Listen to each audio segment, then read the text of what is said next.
किस अनुच्छेद में उपराष्ट्रपति के पद के बारे में लिखा गया? राष्ट्रपति का पद हो जाएगा आपका, नहीं पता ये अनुच्छेद 63। राष्ट्रपति का पद 52 है। 52। भारत के प्रथम राष्ट्रपति जो 2 बार लगातार कार्यकाल राजेंद्र पूरा प्रसाद। किया था, राजेंद्र प्रसाद। 2 बार उपराष्ट्रपति और 1 बार राष्ट्रपति बनने वाले राधाकृष्णन। सर्वपल्ली राधाकृष्णन। सर्वपल्ली राधाकृष्णन जब राष्ट्रपति उपराष्ट्रपति बना था तो वो कहीं के राजदूत थे? किस देश के? ये थे रूस के राजदूत। रूस के राजदूत थे। ठीक है, ठीक है। दूसरे चक्र की कौन से ऐसे राष्ट्रपति बने थे जिसके लिए 2 बार मतगणना करना पड़ा? ये नीलम संजीव रेड्डी या फिर बीबी गिरी। बीबी गिरी 2 बार गणना करना पड़ा था, 1 बार में नहीं हुआ था।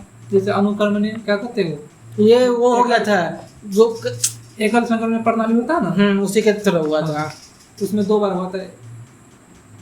चलिए ठीक है। ऐसे राष्ट्रपति जो 1 बार चुनाव में हार गए लेकिन दोबारा निर्विरोध चुने गए, ये नीलम संजीव रेड्डी। निर्विरोध चुने गए प्रथम राष्ट्रपति वही है, संजीव रेड्डी। भारत के प्रथम महिला राष्ट्रपति प्रतिभा देवी सिंह पाटिल। प्रतिभा देवी 2007 पाटिल। ठीक है। अगर नंबर में बोले तो नंबर में हो जाएगा अभी कितना है, ये 17वां। प्रतिभा देवी सिंह पाटिल 15वां 13 नंबर 12 नंबर पर था। 13 नंबर पर था प्रणब मुखर्जी। और द्रौपदी मुर्मू का number 16 15 number 15 Draupadi Murmu 15 number. ठीक है। मौलिक अधिकार और नीति निर्देशक किस देश से लिया गया? आयरलैंड से। और मौलिक अधिकार लिया गया यूएसए से। से। नीति निर्देशक किस भाग में है? भाग 4 में। और मौलिक अधिकार भाग 3 में। नीति निर्देशक न्यायालय द्वारा लागू होता है कि नहीं? न्यायालय द्वारा नहीं, ये राज्य का अपना मर्जी पे है, अपना मर्जी पर है। ठीक है। लेकिन मौलिक अधिकार राज्य वो उसको, अगर आपका मौलिक अधिकार का कुछ हनन होना है तो आप कोर्ट जाके उसको लागू कर सकते हैं अपने ऊपर। यानी कि मौलिक अधिकार जबरदस्ती लागू कर सकते हैं, लेकिन नीति जबरदस्ती नहीं कर सकते, वो सरकार का अपना मन पे है। वो राज्य सरकार का, कौन सी सरकार भी कुछ नहीं कर सकती, केंद्र सरकार उसकी अपनी मर्जी से करेगा, ठीक है, नहीं करेगा। यानी कि नीति निर्देशक न्यायालय द्वारा परिवर्तनीय नहीं। मौलिक कर्तव्य किस समिति की सिफारिश पर लाया गया था? स्वर्ण सिंह समिति। किस कौन सा विधान संशोधन था? 1976। 42वां संविधान संशोधन 1976। ठीक है। भाग 4 के क में मौलिक कर्तव्य, ऑप्शन में 4 भी देता है, 4 के क भी देता है, इसे फंसाने के लिए। मौलिक कर्तव्य की संख्या कितना है? 11। पहले 10 था। हाँ, स्वर्ण सिंह जब 1976 में कमेटी बैठा स्वर्ण सिंह, तो स्वर्ण सिंह बोला था 8 जोड़ने के लिए, लेकिन जब जुड़ने लगा तो टोटल 8 दूध और बढ़ा करके जुड़ गया था, टोटल हो गया 10। फिर 86वां संविधान संशोधन 2002 में 11 जोड़ा गया, 100 से 1400 के लिए हमारे सकते हैं। ठीक है। राष्ट्रपति किसके प्रति उत्तरदायी होता है? राष्ट्रपति होता है कार्यपालिका के, लोकसभा के प्रति उत्तरदायी। ठीक है। राष्ट्रपति नाममात्र कार्यपालिका, ठीक है। वास्तविक कार्यपालिका कौन होता है? प्रधानमंत्री होता है। ठीक है। भारत के प्रथम नागरिक कौन होते हैं? भारत के राष्ट्रपति बनने के लिए क्या क्या योग्यता होना चाहिए? 35 साल उम्र होना चाहिए, किसी कोई मतलब दिवालिया नहीं होना चाहिए, कोई पेट पोष नहीं होना चाहिए, पढ़ा लिखा लाभ के पद पर नहीं होना चाहिए।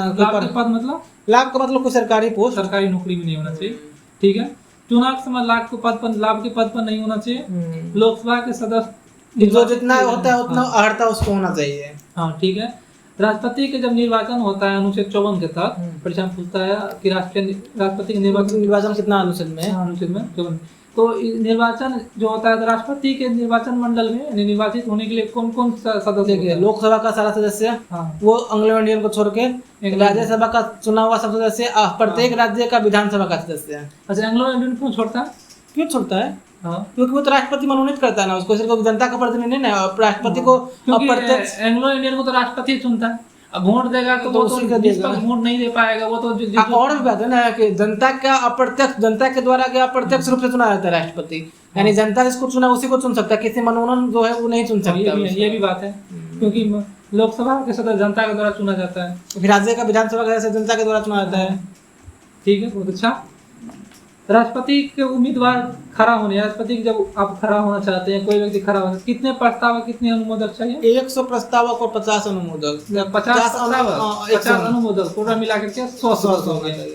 पर मतलब प्रस्तावक मतलब क्या होता है? प्रस्तावक मतलब कि गारंटी ले रहा है कि हाँ ठीक, हम जानते हैं, व्यक्ति को जानते हैं हम, वो लोकसभा का सदस्य होना चाहिए या राज्यसभा का सदस्य होना चाहिए।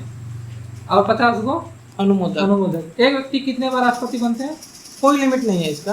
अमेरिका में कितना? 2 बार। 4 साल काल होता है। 4 साल का कार्यकाल। भारत में 5 साल का। 5 साल का कार्य होता है। बहुत अच्छा। भारत सरकार का जितना भी काम होता है वो वो किसके नाम राष्ट्रपति से के नाम से होता है। राष्ट्रपति के नाम अनुच्छेद 77 के 77 के तहत। अनुच्छेद 77 के तहत, ठीक है। भारत के चौथे राष्ट्रपति कौन थे? दूसरा हो गया बता रहे हैं जाकिर हुसैन, जाकिर हुसैन, मोहम्मद हिदायतुल्लाह, बीबी गिरी। बीबी गिरी, हाँ, चौथा नंबर पे था बीबी गिरी। उसके बाद मोहम्मद और 11 नंबर पर था एपीजे। APJ 11 में अब्दुल कलाम आजाद था, अच्छा राष्ट्रपति था अब्दुल कलाम आजाद। 12 नंबर पर था 12 नंबर पे एक हैदराबाद हो गया आपका प्रतिभा देव सिंह पाटिल, प्रतिभा। 13 पे प्रणब मुखर्जी, 14 पे रामनाथ कोविंद, हाँ। 15 पे द्रौपदी मुर्मू। स्वतंत्रता के बाद पैदा होने वाले भारत के पहले राष्ट्रपति यही द्रौपदी मुर्मू, द्रौपदी मुर्मू, ठीक है, लास्ट वाला। और स्वतंत्रता के बाद पैदा होने भारत के प्रथम प्रधानमंत्री नरेंद्र मोदी, मतलब नया नया वाला जो है स्वतंत्रता के बाद 58 में पैदा हुआ था द्रौपदी मुर्मू, और 50 में पैदा हुआ था नरेंद्र मोदी। नरेंद्र मोदी, 17 सितंबर को। हाँ जी, है ना। बीबी गिरी, अच्छा, कितने ऐसे राष्ट्रपति हुए जो कार्यवाहक बने? 2 कार्यवाहक हैं, 3 गो राष्ट्रपति हुए। बीडी जत्ती, बीडी जत्ती, बीबी गिरी, और बीबी वाला 2 और एम हिदायतुल्लाह, एम हिदायतुल्लाह। तो सर्वोच्च न्यायालय का मुख्य न्यायाधीश था। 3 ऐसे राष्ट्रपति हुए जो कार्यवाहक राष्ट्रपति हुए थे। बहुत अच्छा। राष्ट्रपति महाभियोग किस अनुच्छेद में? 61। राष्ट्रपति महाभियोग 61। राष्ट्रपति महाभियोग किस अनुच्छेद में लाया जाता है, किस सदन में लाया जा सकता है? दोनों में किसी सदन में, किसी सदन। लेकिन उपराष्ट्रपति को राज्यसभा में। राज्यसभा में। राष्ट्रपति के चुनाव में जो खड़ा होगा उनके लिए लोकसभा सदस्य, राज्यसभा सदस्य और राज्य विधानसभा दिल्ली पूर्ण को शामिल करते हैं। लेकिन उपराष्ट्रपति में खाली लोकसभा राज्यसभा का चुनाव सदस्य है। लोकसभा होना चाहिए, राज्यसभा, राज्य विधानसभा नहीं होता उसका। और एंग्लो इंडियन नहीं, एंग्लो इंडियन में होता है राष्ट्रपति में, उपराष्ट्रपति में, क्योंकि उपराष्ट्रपति एंग्लो इंडियन को तो उससे कोई मतलब नहीं। अब तो खत्म हो गया, एंग्लो इंडियन को रहता कहाँ है? 104 माह से विधानसभा में इसको खत्म कर दिया गया, अब तो ये रहा ही नहीं है। लेकिन प्रश्न बन सकता है, परीक्षा में पूछ सकता है। राष्ट्रपति के मासिक वेतन कितना लाख? ये तो अभी 5 लाख के करीब, अभी वर्तमान में 5 लाख है, ठीक है। राष्ट्रपति के वेतन पर क्या टैक्स लेता है? नहीं, टैक्स नहीं। राष्ट्रपति के वेतन टैक्स से लेते हैं। जब राष्ट्रपति रिटायर हो जाएगा इनको पेंशन जो 1 महीना में कितना लाख रुपए मिलेगा? 1.5 लाख। 1.5 लाख, बैठे बैठे 1.5 लाख मिलेगा, ठीक है। और उस पर जो है टैक्स भी नहीं लेगा। हाँ। पेंशन में। और इनके स्टाफ पर खर्चा करने के लिए वो भारत का संसद निधि से प्रयोग होता है। पैसा तो संचित निधि में, स्टाफ पर खर्चा करने के लिए 60,000 रुपया पर महीना है। हम लोग का उतना सैलरी भी नहीं है जितना इसके स्टाफ पर खर्चा करने के लिए मिलता है, ठीक है। राष्ट्रपति की चावल बन गया होगा, देखना पड़ेगा ना, देखना पड़ेगा।